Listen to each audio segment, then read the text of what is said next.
Good afternoon po sa lahat. Ako po si Arlene Amelio. Actually, wala sa plano na makarating ako dito sa office. Pumunta lang ako sa kanila para mag-attend ng birthday sa pamangkin niya. So, ang sabi nila may meeting sila sa isang kasama din namin sa ibang company, which is dito. So, welcome meeting namin si Sir Jet. Unti-unting nakaramdam ako ng ibang, yun yung start na pag inaatake ako kasi may history ako sa heart problems. So sabi ko sa kanya, kasi katapat ko siya, sabi ko, iba na yung pakiramdam ko. In short, pagkatapos ng meeting namin, so 4 na lang kami.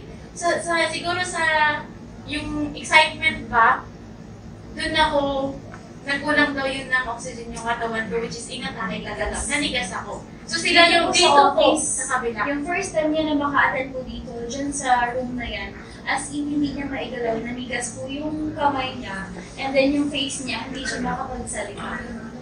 Tapos nag-lock yung dito ko. Opo, nag-lock siya, tapos ang unti-unti akong pinainom ni Direct Train to oxygen. Yes, unti-unti namin. Yes, this one. Isang bote yun na naubos ko, tapos after that, umuwi ako, 11 na ako nakarating. So, nag-decide pa rin ako magpa-check kasi, which is, yung namin, yung kaibigan kong doktor, sabi niya magpa-check ako. So, tinanong ko kung bakit nangyari yun sa akin. Sabi niya, nagkulang ng oxygen yung katawan ko. So, sabi ko, meron siyang niresita sa akin, 3 months sa puso para maiwasan, tapos meron akong asthma. So, in short, after 3 days ba yun? 4 days, bumalik tayo dito? Yes. Bumalik po kami kasi nag-avail na sila ng business package. Wow! Well, tapos, meron akong, na-meet ko si Sir, di ba? Yes. Na-meet niya po yung ating chairman. Tapos, inexperimento po namin yung nangyari dito sa office. Nanigas talaga siya, inatake siya. And then, ang ginawa ni ating chairman po, pinainom siya ng tonic natin ng 10cc po ng tonic natin. And then yun. Tapos, parang may trangkaso kasi ako nun. Wala mo lagnat, pero yung masakit lang yung katawan ko. So, pagdating sa bahay, after 5 minutes lang yun, nagkaroon ako ng energy. But later on, bumalik na naman. So pagdating sa bahay, as in bagsak ako. Nakatulog ako ng mahimbing, but mga 5 a.m., barado yung, wala na ako sipon. Barado lang yung hindi ako makahinga. Pero parang puno yung dito ko.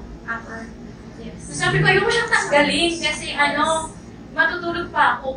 Pero hindi ko siya pag ganun ko lang siya, yun na yung lumabas. Wow! Tapos, sabi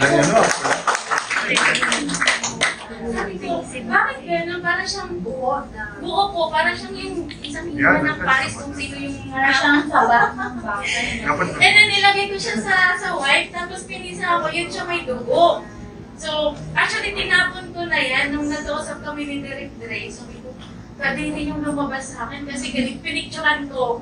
So, ito yun. Tapos, sunod-sunod na yun na yung plema ko tuwing kusa siyang lumalabas, parang mabula-bula na mapupuno talaga yung bibig ko. Kasi ang ubo ko is more than 2 years na. Hindi siya nawawala. After yung hindi siya nawawala. Yes! Kasi ang sabi pa sa akin nito, mapupunta na ako sa TV. Yes. So, ito lang. So, ang ginawa ko naman, kasi may tonic na ako, sinasama sa package, binawasan ko ng 10cc, yun lang yung ininom ko. In short, binigay ko naman sa kuya ko. At ang sabi nga naman niya, nagpapasalamat, malaki pa pasalamat niya sa akin kasi super ganda daw ng tonic. Wow! Yes! So, thankful ako na hindi man plano na padpad ako dito, tapos dahil sa kanila, dahil dito. Ito ako ngayon. Medyo na siya, pero lang, At saka ito, Ingat-ingat yung lang din. lumabas sa kanya, sabi ng doctor, ito daw po yung Sinus. sinusitis. Kasi yung doktor nagulat siya. Sabi niya, wow, bakit lumabas siya? Sabi niya, buti naman lumabas. Ang sakit niyan. Yes! Dito talaga nakaparang. Sabi niya, sakit sa ulo niyan. Sabi ko, ano po ba to, Doc? Sabi niya, sinusitis. Sabi niya sa akin. So, since 10 years na nang 10 bawal years sa na akin na po. may sinusitis ako, na may migraine Yes. ako.